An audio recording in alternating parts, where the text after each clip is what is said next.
Welcome to my channel. Today we're going to discuss TurboQuant, a deceptively simple compression algorithm that could make trillion-parameter AI systems much cheaper to run. The place to start is the memory wall. Modern language models are often limited not by raw compute, but by how much GPU memory they need during inference. As context length grows from a few thousand tokens to tens or even hundreds of thousands, the KV cache balloons until it consumes most of the available VRAM, and that drives serving costs sharply upward. In practice, that means long context generation becomes fragile and expensive, even when the model weights already fit. TurboQuant matters because it attacks this exact bottleneck by asking a bold question. What if we could compress the vectors inside the system down to just a few bits per dimension, keep quality nearly intact, and do it fast enough to use in real time? Vector quantization is the core idea behind TurboQuant, so let's make it intuitive. Instead of storing every coordinate of a high-dimensional vector in full precision, we replace that vector with the nearest representative from a smaller set called a codebook. In 2 dimensions, you can think of it like snapping points to a grid or rounding them to the nearest prototype.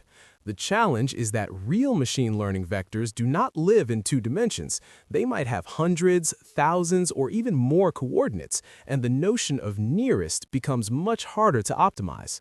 The usual distortion metric is mean squared error, which measures how much information is lost when the original vector is reconstructed from its compressed form.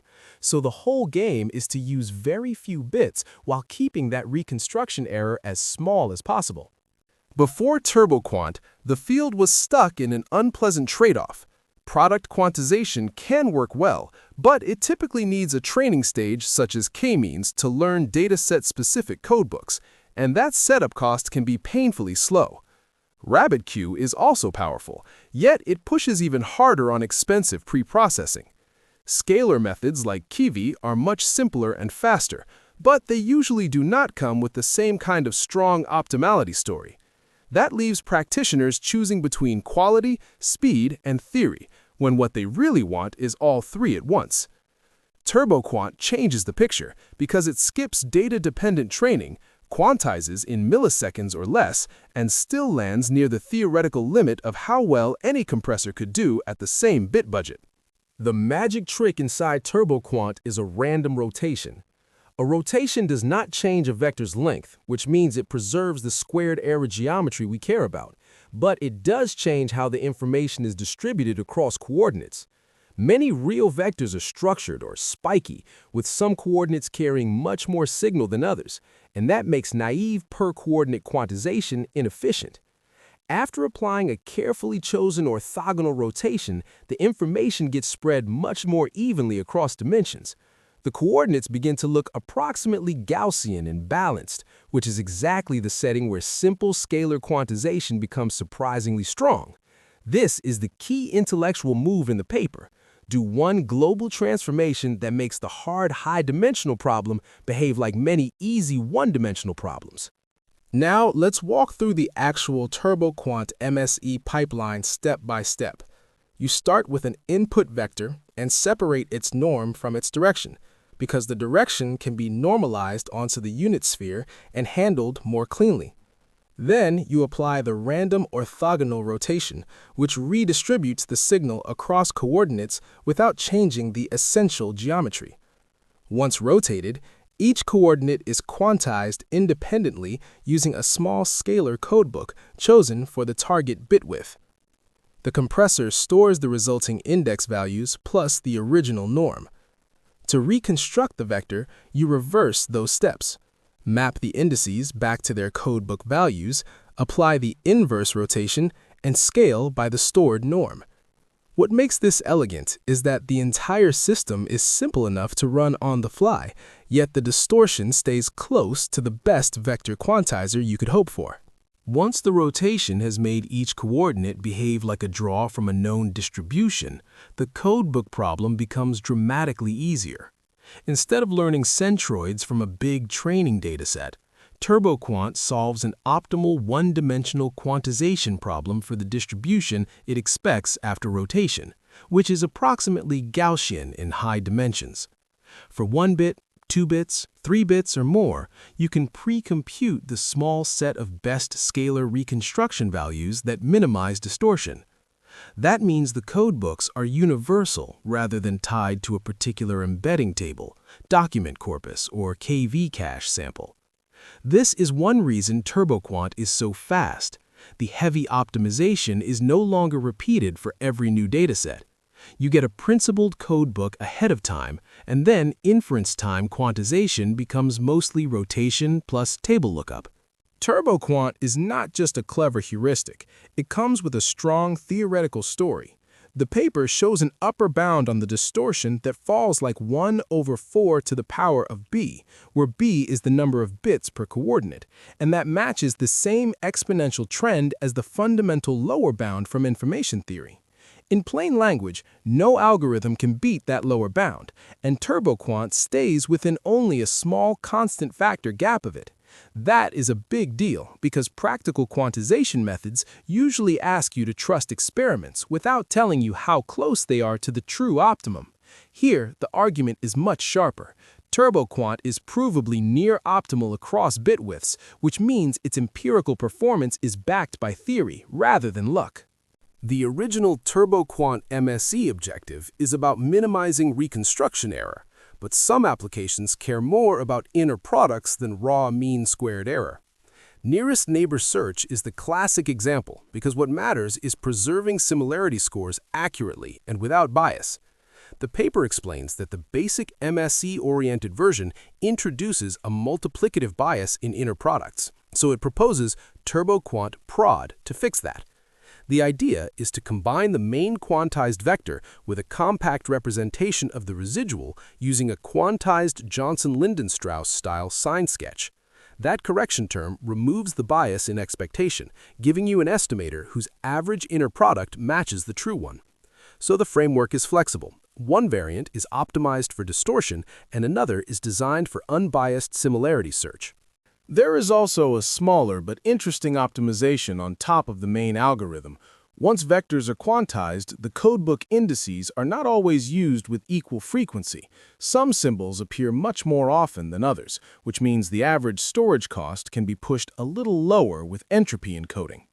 In principle, instead of assigning every index exactly b bits, you can give shorter codes to common symbols and longer codes to rare ones, shaving a few % off the expected bit rate without increasing distortion.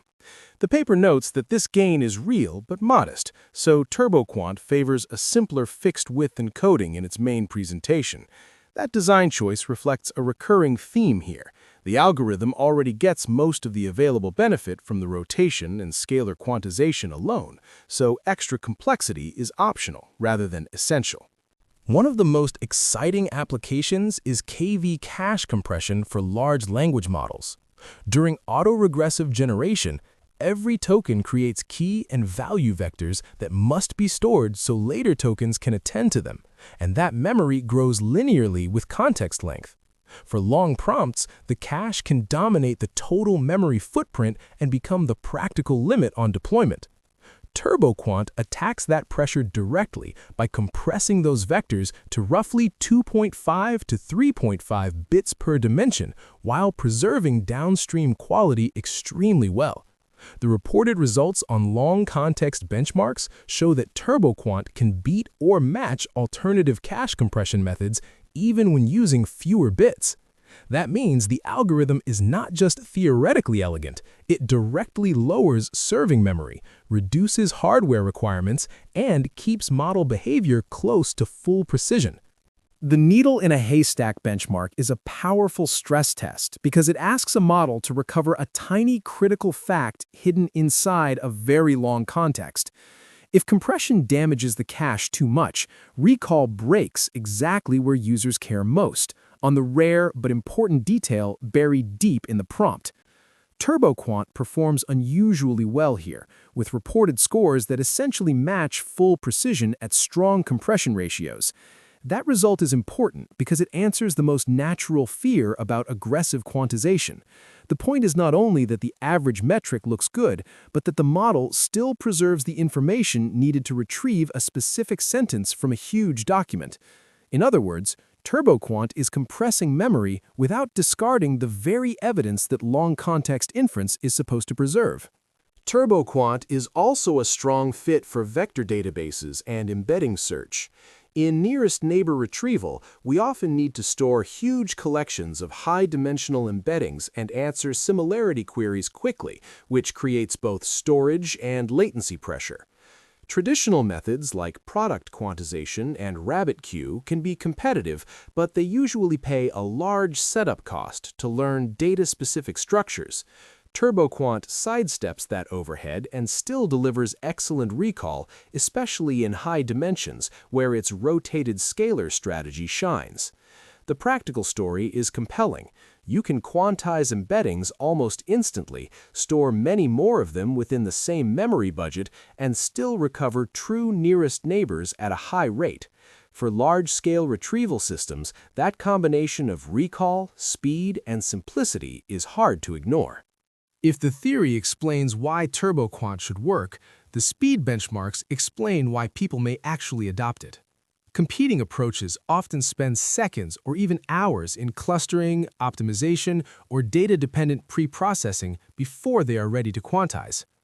TurboQuant largely avoids that because its core runtime work is just normalization, rotation, and per-coordinate codebook assignment. That makes quantization so cheap that it becomes feasible during live inference rather than only as an offline pre-processing stage. This is especially important for KV cache compression, where the vectors arrive continuously as a model generates tokens.